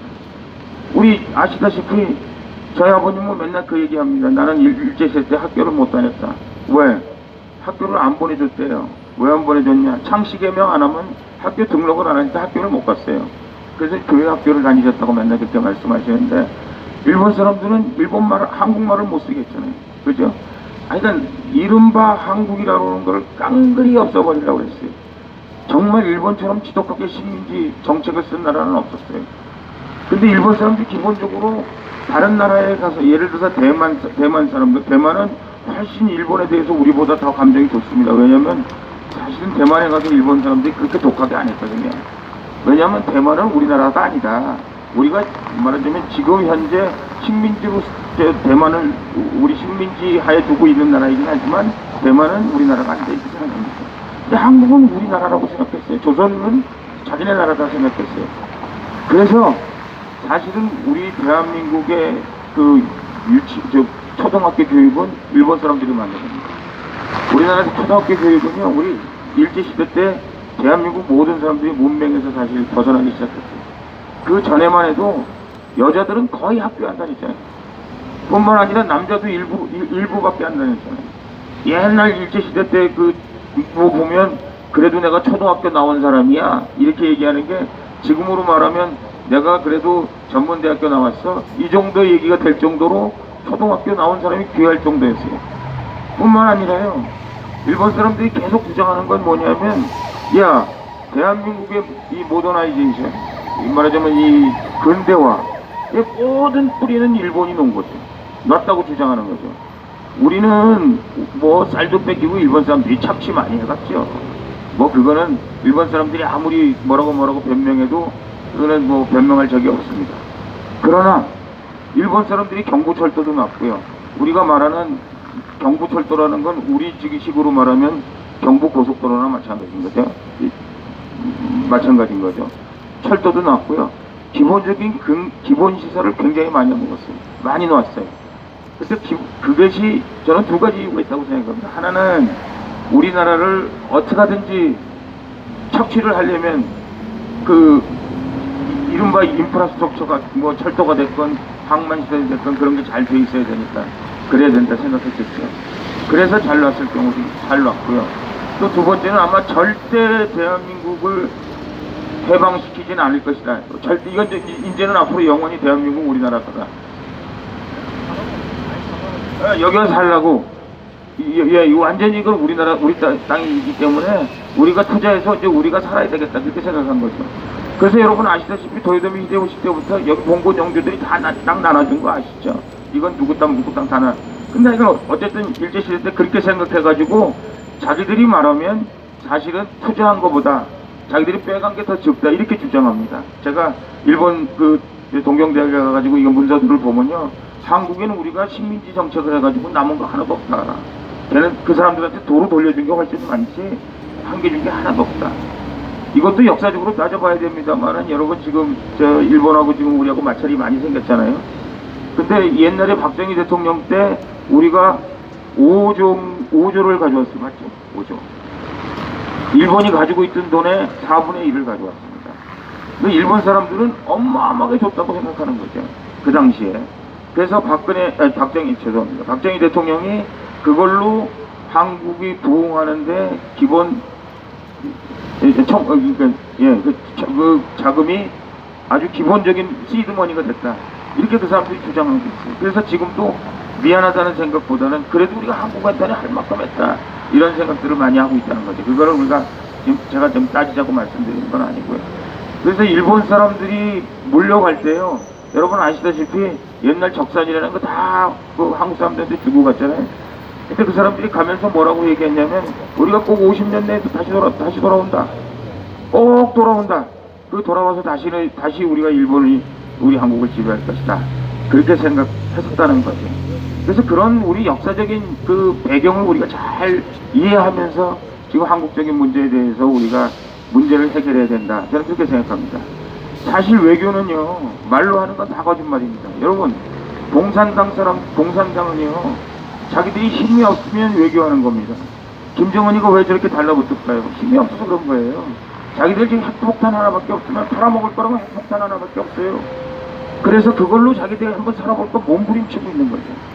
근데 김정은이가 핵을 포기하지 못하는 이유가 뭔지 아세요? 아버지가 핵을 절대 포기하지 말라고, 저도 저희 아버님이 뭐 절대 하지 마라 그러고 돌아가셨는데 제가 하려고 할 수가 없어요. 왜? 아버님 생각이 나서 아버지 절대 하지 말라. 자기 할아버지가 너 절대 핵을 포기하지 말라. 그런데 그것도 굉장히 자기가 중요하게 핵을 포기하지 못하는 이유 중에 하나지만 이른바 북한에 있는 수국 골통들이 김정은이한테 끊임없이 얘기하는 거죠. 만약에 당신이 핵을 포기하면 당신 끝장난 줄 알아. 김정은이가 마음대로 하고 있는 것 같지만 그거 하나만큼은 자기가 마음대로 하고 있지 못하는 거죠. 왜냐하면 핵을 포기하는 순간 북한은 망한다 이렇게 생각하고 있기 때문에 핵은 절대 포기하지 못한다는 거죠. 그래서 핵을 포기하지 못한다고 생각하고 우리가 김정은을 다뤄야 돼요. 그래서 박근혜 대통령이 레짐 체인지 한다는 게 그래서 맞는 얘기였던 거예요. 왜냐? 김정은이는 절대 핵을 포기할 수 없는 사람이기 때문에 레짐 체인지가 되지 않으면 이 김씨 왕조가 무너지지 않으면 북한에서 핵을 포기하고 한반도에 평화를 모색할 수 있는 새로운 뭐 지배그룹이 됐든지 새로운 사람이 됐든지 새로운 그 생각을 가지고 있는 사람들이 북한에 등장하지 않으면 이 사람들하고는 핵 문제에 관해서만큼은 대화가 되지 않는다. 그렇게 생각했기 때문에 레짐 체인지 한다는 게 맞다는 거죠. 얘기가 빙빙빙빙 돌아가서 죄송합니다. 제 얘기를 그치겠습니다, 여러분. 제가 여러분에게 드리고 싶은 말씀은 사실은 지가 앞에 드린 말씀을 제가 드리고 싶었던 건 아니고요. 아까 우리 이 교수님하고 저하고 거기 갔었는데, 우리 무상급식 거기 갔었는데, 그분이 이렇게 얘기하더라고요. 한국당에서 10년 동안 있었는데 그렇게 교육의 문제에 대해서 관심 갖고 이렇게 하다가 좌경화된다. 절대 이렇게 하면 안 된다 그러는데 10년 동안 그렇게 얘기했음에도 불구하고 안 들어서 이제는 아무리 살펴봐도 우리 공화당밖에 방법이 없어서 우리 공화당으로 왔습니다. 우리 공화당 이거 해주십시오. 이렇게 얘기했습니다. 여러분, 제가 우리가 6시에 저기서 기자회견 하잖아요. 제가 그 말을 그래도 곧잘 합니다. 말을 곧잘 하는데 저 기자회견 할 때 제가 말을 잘 못해요. 왜 말을 잘 못하는지 아세요? 제가 곰곰이 생각했어요. 왜 말을 잘 못할까? 2017년 3월 10일 날 저는 그 자리에 없었어요. 제가 그걸 경험하지 못했어요. 이건 제가 상상해서 얘기하려니까 굉장히 힘든 거죠. 자기가 체득화되고 그것을 자기 몸으로 여러분들이 누구에게 전하지 않으면 그래서 제가 말씀드리는 게 행동하지 않는 보수는 꽝이에요. 여러분들이 아무리 내가 보수다 그래봐야 꽝이야, 꽝. 여러분들이 행동해야 돼요. 근데 행동은 어디서 나오느냐? 지식에서 아는 거에서 나오는 겁니다. 저희 아버님 또 얘기 또 드립니다. 저희 아버님이 아주 공산주의라면 치를 떨어요. 그래서 저희 아버님이 왜 공산당 밑에서 살아왔으니까. 저희 아버님 말씀에 의하면 김일성 목다기 하다가 실패해서 도망오셨다고 항상 말씀하셨어요. 그래서 이 공산당 운동 일으킬 때마다 공산당 하는 놈 봤다. 저 새끼들 공산주의 가서 단 일주일도 단 하루도 못 살 놈들이 공산주의가 뭔지 모르고 공산주의를 치를 떨기 때문에 공산주의라고 생각하는 공산당이라고 생각하는 것에 대해서는 온몸으로 저항하는 거죠. 왜? 우리 민족이 살 수가 없다. 공산당으로는 대한민국의 미래가 없다. 하도 저한테 얘기했기 때문에 저도 사실 공산당 알긴 모르는데 잘 모르죠. 솔직히 말씀드려서. 근데 하도 아버지가 얘기하고 그것에 대해서 제가 체득화됐기 때문에 그거에 대해서 공부하고 어떻게 해야 되겠다라는 생각들이 있기 때문에 제가 그나마 확실한 공산주의는 우리 대한민국을 망치는 길이다. 그걸 막아야 된다. 그걸 위해서는 내가 행동해야 된다. 이렇게 생각하는 거죠. 제가 저기서 말 못하는 거는 2010년 3월 11일 없었어요. 조은진 대표는 있었어요. 그래서 조은진 대표가 얘기하는 거는 여러분들이 가슴이 달 거예요. 제가 얘기하는 거는 제가 생각하기에도 빙빙 돌아. 왜? 그때도 웃었기 때문에. 그때 제가 만약 그 상황이 있었다면 정말 피눈물 나는 상황을 제가 보고 있었다면 아마 제가 여러분들이나 말한 사람들한테 더 어필할 수 있었을 거예요. 그러나 모든 사람들이 다 일제를 경험한 게 아니고 모든 사람들이 다 공산당을 경험한 건 아니잖아요. 근데 아니라고 얘기하는 사람들이 정말 이건 아니다 이렇게 얘기하고 있는 사람들이 있잖아요. 여러분들이 첫 번째는 배워야 돼요. 그게. 두 번째는 그거를 여러분들이 모든 사람들에게 여러분과 같이 왜냐면 나라가 망하니까 그렇게 하지 않으면 나라가 망하니까 여러분들이 정해야 돼요. 또 아까 제가 보상급식으로 돌아갑니다. 그분이 이렇게 말씀하시더라고요. 우리 공화당 팝 이거 하는데 말이에요. 7시 8시에 가서 공부하는데 그런 당이 어디 있냐고. 당신들 가서 공부해보라고. 가서 공부하면 그렇게 얘기한 것 같죠. 예. 자기가 우리 공화당의 가장 큰 장점이 여러분같이 공부하는 사람들입니다. 깜짝 놀랐어요. 저도. 여러분들을 보면서 그래서 우리 공화당의 미래가 있다는 겁니다. 그때 제가 여러분들에게 한 가지 더 주문합니다. 여러분들이 공부하는 것만 그치지 마시고요. 나가세요. 그리고 주변에 있는 사람들한테 말씀하세요. 제가 말씀드렸잖아요. 여러분들이 한 사람 두 사람 우리가 계속해서 당세가 늘어나고 지금 분위기가 우리 공화당밖에는 대안이 없다. 이런 사람들이 점점 늘어나고 있는 건 사실입니다. 그러나 그걸 빨리 스피드해야 돼요. 스피드업해야 돼요. 왜? 얼마 안 남았잖아요. 여의도에서부터 우리가 요번 선거에 우리가 여의도에서 망가지면 망가진다니까요. 우리 공화당이 지금 자꾸 사람들이 우리 공화당이 과연 한국당하고 어떻게 그렇죠. 저는 한국당을 비교의 대상으로 안 삼아요. 제가 어저께 얘기할 때도 황교안 대표 나가길래 좀 얘기 좀 듣고 가시오. 예? 내 얘기 좀 듣고 가시오. 그때 안 듣고 그냥 무릎을 몰고 가더라고. 그건 겁나서 그런 거야. 왜? 우리말 들으면 막 가슴이 찔리거든. 자신이 안 생기거든. 여러분, 우리가 안 되면 안 되는데 우리가 한국당하고 경쟁 상대가 아니잖아요. 우리가 이 더불어공산당하고 지금 우리 상대잖아요. 우리가 여기를 이겨야 대한민국이 반석 위에 세울 수 있는데 여러분들이 공부하시는 거 정말 훌륭하십니다. 뿐만 아니라 여러분들이 배운 걸 가지고 또 사람들에게 주변에 있는 사람들에게 우리가 똑같은 생각을 가질 수 있도록 여러분들이 전달해 주십사. 그래서 여러분과 같이 행동하는 우파, 정말 그것을 현장에서 실현하는 우파가 될 수 있도록 여러분들이 좀 노력해 주시고 좀 도와주십사는 그 부탁 말씀드립니다. 이야기하려면 많이 하는데요. 2차 대전 이후에 미국이 주도한 것이 대한민국하고 일본하고 소독이었거든요. 근데 이 세 나라가 경제 성장 1, 2, 3 해가지고 최고로 갖춰왔습니다. 그래서 미군이 안보 문제 해결해 줬다는 것이 이제 데이터가 나왔고, 이 세 나라 모두가 시장경제, 자본주의 시장경제, 리버럴, 자유민주주의, 데모크라시, 이런 미국하고 공유한 나라들 다 번영했다는 것이 데이터가 나왔고요. 그래서 지금 6.25가 만약에 안 터졌으면 이런 문제 생각할 수가 있는데, 6.25가 안 터졌으면 동족 상전도 없고, 우리는 저 한반도 평화, 남북 한거리 오손도손 얼마나 좋아요. 왔다 갔다 오면도 하고. 근데 이 역사의 아이러니가 이런 겁니다. 49년 6월달에 600명 남겨두고 전부 철수했지 않습니까? 미국이 철수를 했는데, 그건 뭐냐면 미국이 너희들 알아서 해라. 원조는 뭐 강냉이라든가 밀가루 주면서 완전히 이게 애 놓고 땅바닥에 기아하듯이 버린 자식이란 말이에요. 버린 자식. 미국이 버린 자식 된 겁니다. 미군이 철수하면서. 그런데 6.25 때문에 미군이 왔잖아요. 유엔군들한테 병기 왔는데, 6.25로 해가지고 미군이 오니까 미국과 같이 오면서 뭐냐면 아메리칸 문명이죠. 기독교라든가 교육이라든가 과학이라든가 기술이라든가, 또 우리가 거기 가서 세계 견문도 넓히고, 그 문명사적 차원에서 세계 가장 최강의 경제, 군사, 문화적인 최강국과 교류를 하게 됐단 말이에요. 동백 얼라이언스 차원에서. 그러니까 이것은 엄청난 혜택이 있었죠. 그전에는 일본 문명, 아시아의 반종인 일본 문명에다가 사무라이적인 게 있다가 서양 문명이 결합이 된 것이죠.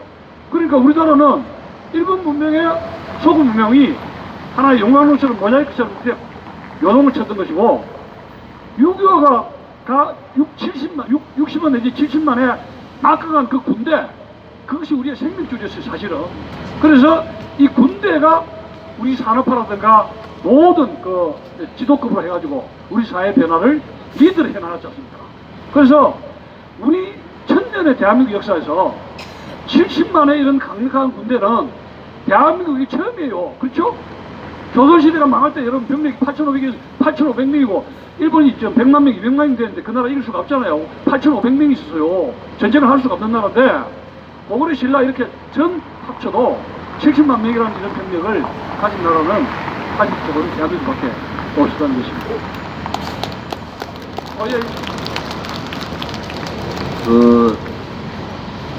아무튼 일제의 침략, 제국주의 침략은 대한민족, 우리 민족은 절대 잊으면 안 됩니다. 왜? 태평양 전쟁에 청바지로 우리 젊은이들 다 내보냈어요. 일본 놈들이 나가는 게 아닙니다. 자기들이 침략했는 국가의 젊은이들을 다 청바지로 내보내가지고 우리가 그 이후에 엄청난 세대의 문제가 생겨버리는 겁니다. 이 문제는 박정희 대통령 각하가 뭐라고 말씀하십니까? 일제의 그 흉악한 이 그들의 한국에 대한 정책을 잊어서는 안 된다. 그 다음에 독립군들 잡으면 그 자리에 다 묵혔습니다. 그래서 이런 부분들을 우리 공화당이 잊으면 안 된다. 단지 하나, 지금 더불어민주당이나 문재인 좌파 독재 정권 같이 그것을 정치적으로 이용하고 있다는 거죠. 친일 프레임을 가지고 친일과 반일을, 보수는 친일, 좌파는 반일, 그런 프레임을 갖고 가는 게 문제다. 근데 우리는 아무튼 역사를 잊어서는 절대 안 됩니다. 그 다음에 그 역사에 묻혀가지고 현재 세대, 미래 세대한테 부담을 주는 것도 대단히 잘못된 거다. 그래서 그런 오해는 없기를 바라고요. 제가 오늘 기분이 꿀꿀합니다. 솔직히 말씀드리면 마이크 잡고 싶은 생각도 없고 방이고 지랄이고 그만하고 싶은 생각이 있어요. 동지들이 싸워야 될 때 안 싸우고 동지들 앞에서 두목을 휘두르는 그런 불상사가 있다는 것은 용서가 안 되는 거예요. 잘잘못을 떠나서. 우리가 진실 정의 싸움을 하겠다는 사람들이 폭력이 앞서서 되겠습니까? 그것도 저 앞에서 벌써 트럼프 왔을 때 그런 사건 터지고 오늘 또 터지고, 이것은 누가 잘했다 잘못했다를 떠나는 거예요. 그것은 용기도 아닙니다. 그것은 용기도 아니에요. 앞으로 당대표로서 말씀드리면은 절대 동지들 간에 욕하지 말고 주먹질 하지 마세요. 부끄럽습니다. 또 당대표 자격이 없다, 저는 그래 보는 사람이에요. 지금 제가 자격이 없단 말이에요. 지금까지 그렇게 하려고 태극기 들고 그렇게 고생했습니까? 오늘 엄청난 자괴감을 느낍니다. 이상입니다.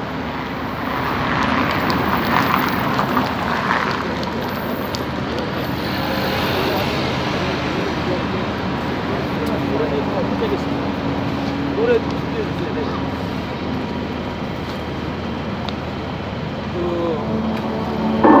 예, 일어나서 노래 내고 하고 오늘은 마치도록 하겠습니다. 죄송합니다.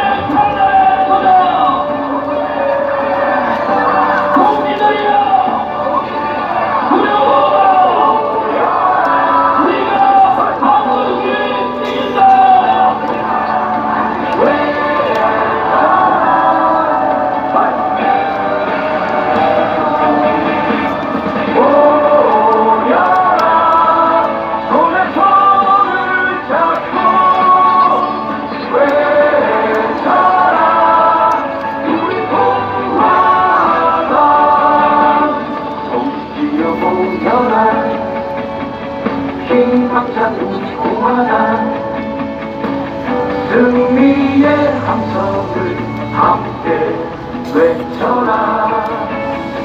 찬란한 대한민국, 빛나는 대한민국, 자유민주주의 구출하자. 모여라 손에 손 잡고 외쳐라 우리 공화당. 자유민주주의 구출하자 우리 공화당. 모여라 손에 손 잡고 외쳐라 우리 공화당. 자유민주주의 구출하자 우리 공화당.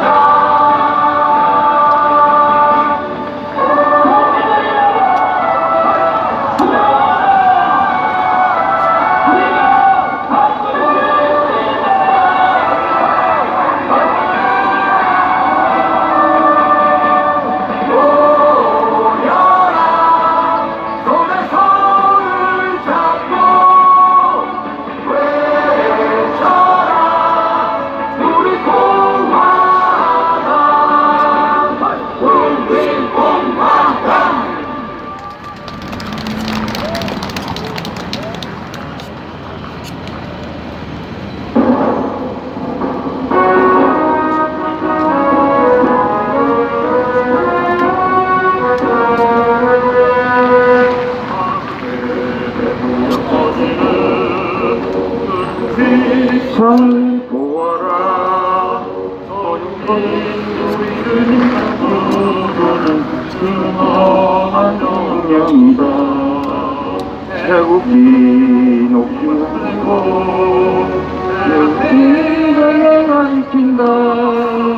우리는 기억하리라.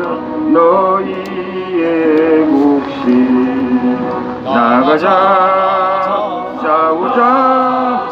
승리의 그날까지 우리는 이긴다. 우리 공화당.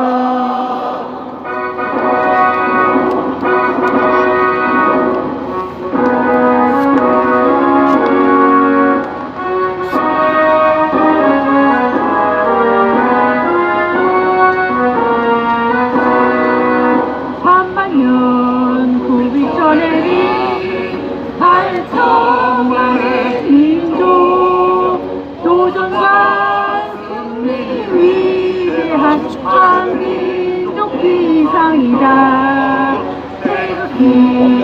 희나이며 세계로 전쟁하여 역사가 행복하리라. 우리의 용맹을 싸우자 승리의 그날까지 우리는 이긴다. 이 공화당.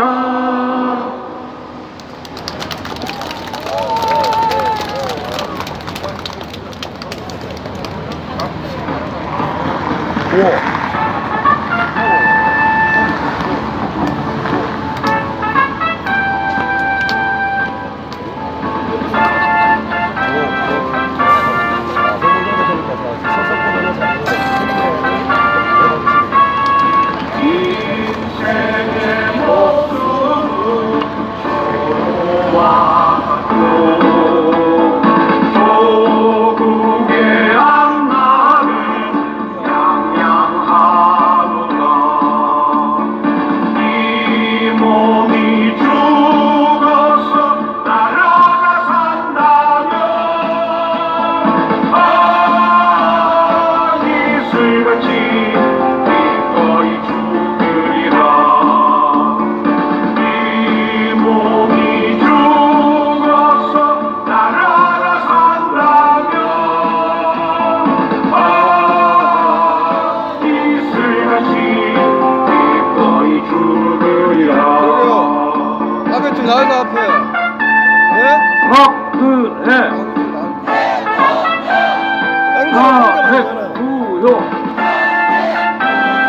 즉각복귀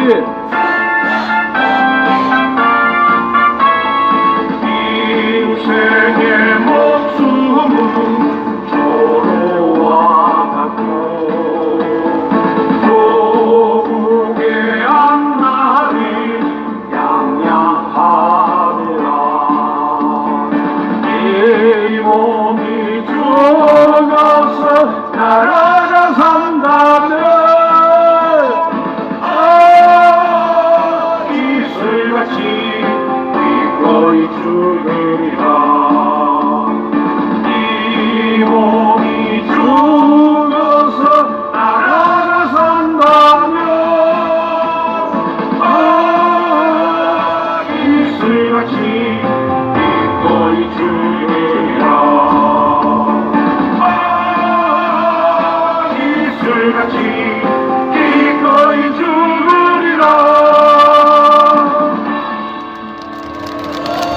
감사합니다.